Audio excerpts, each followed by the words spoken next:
Сайн байцгаана уу та бүхэндээ энэ өдрийн мэндийг хүргэе. Энэ удаагийн телевизэлийг Монгол Улсын боловсролын их сургуулийн биологийн тэнхимийн ахлах багш доктор Мөнгөн Тулахтай хамтран шийдвэр гаргах чадвар сэдвээр заана. Бид та бүхэндээ хүний амьдралд тохиолдох аливаа асуудалд ухамсартайгаар хандаж хэрхэн зөв шийдвэр гаргах талаар ярилцах болно. За бүгдээрээ нэгэн тохиолдолтой танилцъя. Анхааралтай сонсоорой. Уянга дээд сургуульд орж суралцах хүсэлтэй учраас хичээл номоо сайн хийж шалгалтуудаа сайн өгдөг байлаа. Найзууд нь тэрнийг бүхий л цагаа хичээлд автахад зориулж байгааг ойлгодоггүй. Уянга тэдэнтэй хамт сагсан бөмбөг тоглох, гэрт нь очиж дэмий ярьцах дуртай боловч тэдэнтэй хамт өнгөрөх чөлөө цаг бараг байдгүй. Сүүлийн үед найз нар нь уянгааг тэдэнтэй хамт чөлөө цагаа өнгөрөөж явахыг шаарддаг болжээ. Уянга хичээлд автахаа орхиж найзуудтайгаа зугаацах бодол төрдөг болж. Энэ тохиолдолд яах вэ? Уянга тулгарсан асуудлуудыг хэрхэн яаж шийдвэрлэх вэ? Шийдвэр гаргах чадвар гэж юу вэ? Шийдвэр гаргах чадварын ач холбогдлын талаар мэдээлэл өгнө үү? Хүмүүс өдөр тутмын амьдралдаа маш олон янзын шийдвэрийг гаргадаг. Тэгэхээр өглөө босоод юу өмсөх, юу идэж уух, өдрийн хоолндоо юу идэх, чөлөө цагаа хэрхэн өнгөрөөх вэ гэх мэт өдөр тутмын энгийн асуудлууд байхын зэрэгцээ хүмүүс одоо ирээдүйн амьдралаа хэрхэн зөв төлөвлөх, хэдэн хүүхд төрүүлэх, ямар хүнтэй гэр бүл олох, ямар мэрэгжил эзэмших гэх мэт амьдралын томоохон асуудлыг бас шийдвэрлэх гээд нэлээд олон асуудлууд бол бидний өдөр тутмын амьдралд тохиолдож идэг. Тэгэхээр шийдвэр гаргах чадвар гэж яг юу хэлэх вэ гэхээр хүмүүс амьдралдаа тохиолдох аливаа асуудалд ухамсартайгаар хандаж гарах үр дагаврыг бусад хүнд юм уу нөхцөл байдалд даатхан орхилгүйгээр өөрөө идэвхтэй байр суурьтай оролцож сонголт хийх тухайн асуудлыг ерөнхийд нь авч хэлцдэг.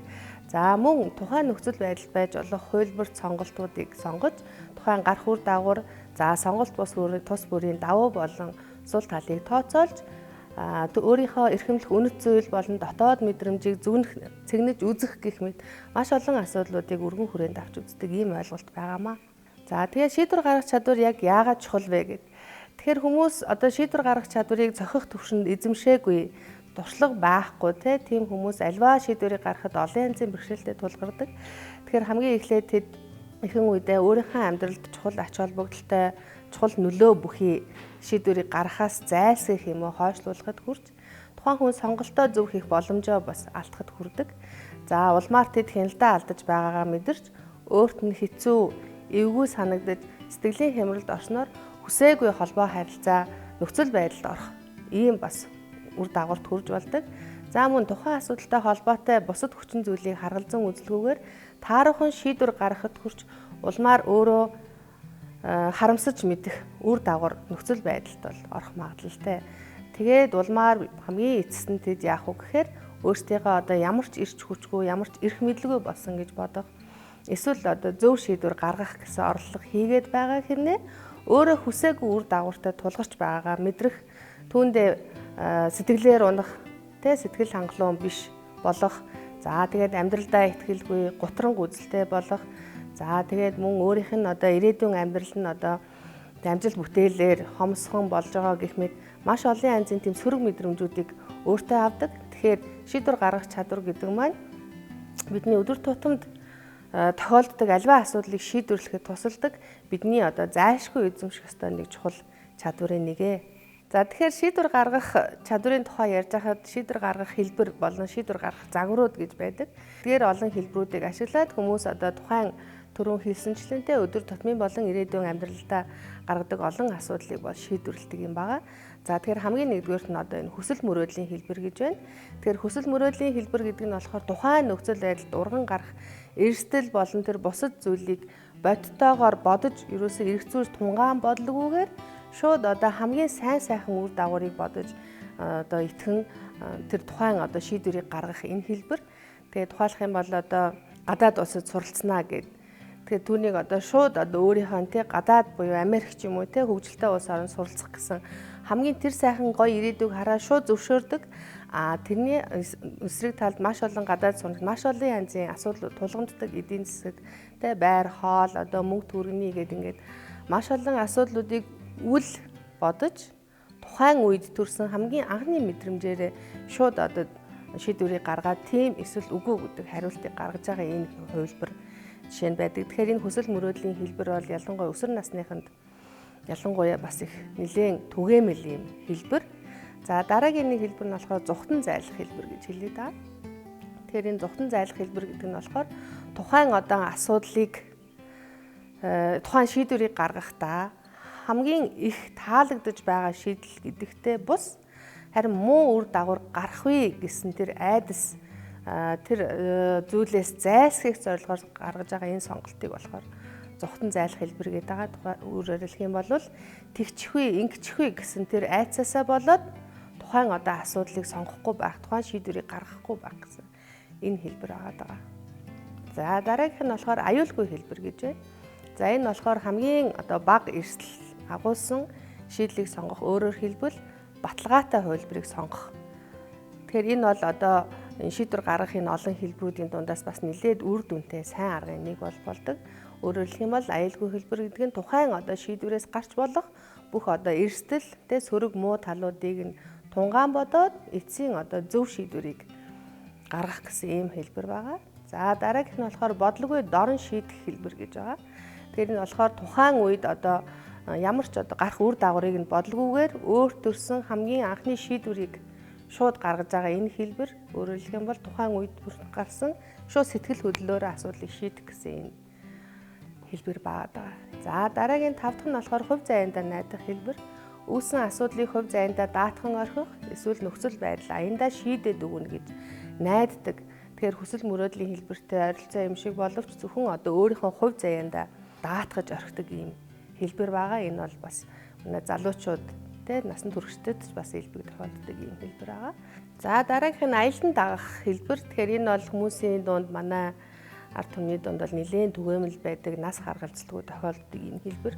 Өөр хэн нэгэн чиний өмнөөс шийдвэр гаргахыг хүлээн зөвшөөрөх, эсвэл үе тэнгийнхний дагах, дарамт шахалтанд бууж өгөх гэх мэтчлэн. Тэгэхээр энэ өсвөр насныхны дунд бол нэлээд түгээмэл тохиолддог ийм хэлбэр байгаа. За тэгээд мөн адилхан аялан дагалдах хэлбэр гэдэг дээр эцэг эхэл шийдэндээ эцэг эх аав ээжийн хэлснийг л одоо дагна гэсэн өөрийн бодлогоогоор одоо бусдын одоо нөлөөнд орж шууд шийдвэр гаргаж байгаа хэлбэр байдаг.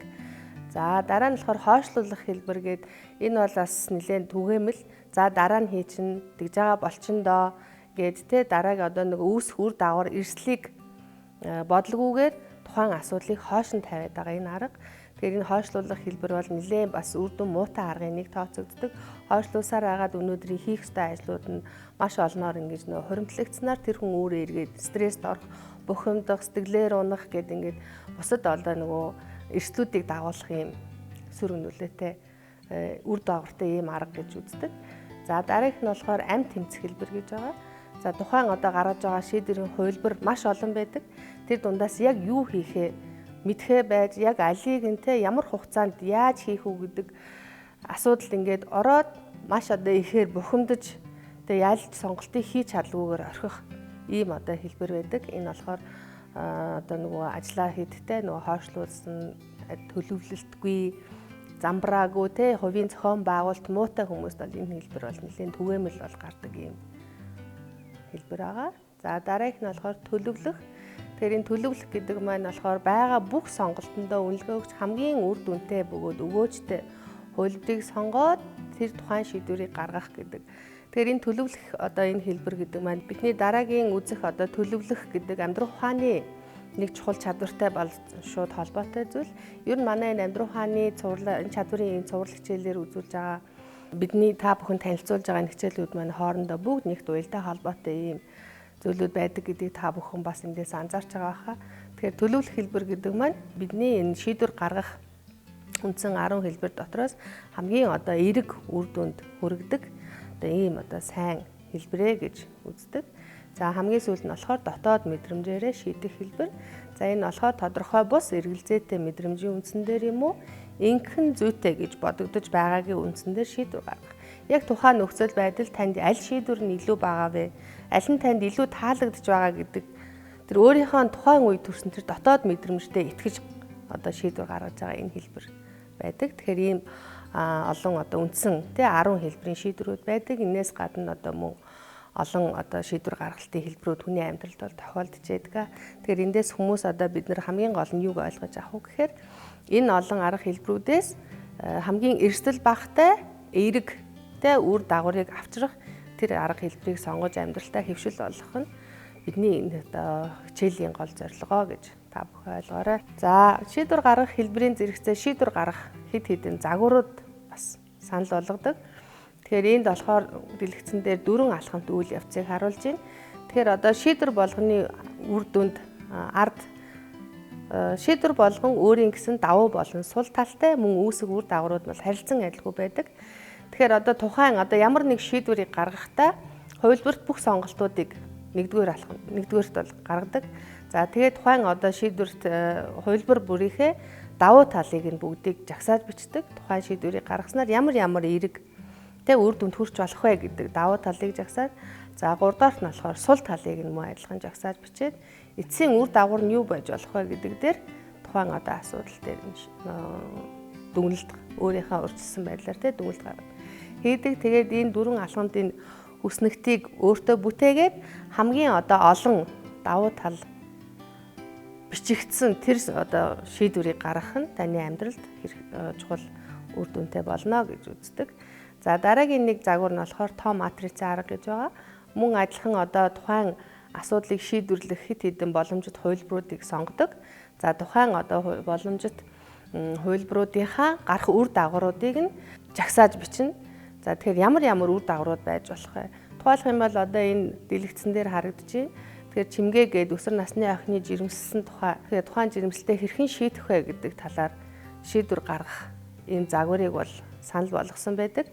Энэ охины хувьд жирэмслэлтэй шийдвэрлэх үндсэн 3 аргыг санал болгож байгаа. Нэгдүгээрт нь үр хүнэлт хийлгэх, хоёрдугаарт нь хүүхдэд төрүүлээд өөрөө өсгөх, гуравдугаарт нь хүүхдэд төрүүлээд өөр хүнд өрчлүүлэх гэсэн үндсэн 3 хувилбар байгаа. Тэгэхээр энэ хувилбар тус бүрийнхаа гарах үр дагавруудыг нь доош нь жагсааж байгаа. Тухайлх юм бол санхүүгийн докторгүй байдалд орох, үргэлжлүүлэн суралцах боломж нээлттэй эсэх, гэр бүлийн амьдралд үүсэх асуудлууд гих мэтчлэг.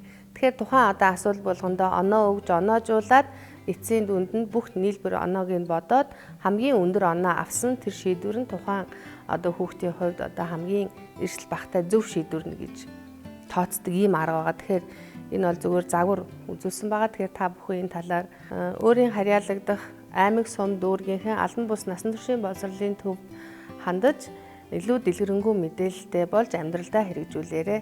Тэгээ бидний өдөр тутмын болон ирээдүйн амьдралдаа гаргах энэ олон янзын шийдвэрт бас гадны маш олон хүчин зүйлс нөлөөлдөг. Тухайлх юм бол аав ээж, гэр бүл бидний хамгийн шийдвэрт нөлөөлөх анхдагч гол хүчин зүйл байдаг. За түүнээс гадна найз нөхөд болон тухайн хүний өөрийнх нь эрхэмлэх үнэт зүйлс, өөрийн үзэл бодол, итгэл үнэмшил, эзэмшсэн мэдлэг, боловсрол болон өөрийн үсч тариусан нутаг соёл, зан заншил, уламжлал, за мөн шашин шүтлэг гэх мэт маш олон хүчин зүйл нөлөөлдөг. Гэхдээ тухайн шийдвэрийг гаргах хүн бол хүн та өөрөө байдаг. Тэгэхээр шийдвэрийг гаргахын тулд танд энэ шийдвэр гаргахын чадварыг эзэмших, за шийдвэрт нөлөөлөх энэ олон хүчин зүйлсийг мэдэх, тухайн асуудлын талаар илүү өргөн хүрээний мэдлэг ойлголттой болох нь хүмүүс та бүхний өөрийн үүрэг хариуцлага гэж бас ойлгож болно. Үнэтэй мэдээлэл өгсөн багштай баярлалаа. Бид өнөөдрийн хичээлээр шийдвэр гаргах чадвар гэж юу вэ? Шийдвэр гаргах чадвар яагаад чухал вэ?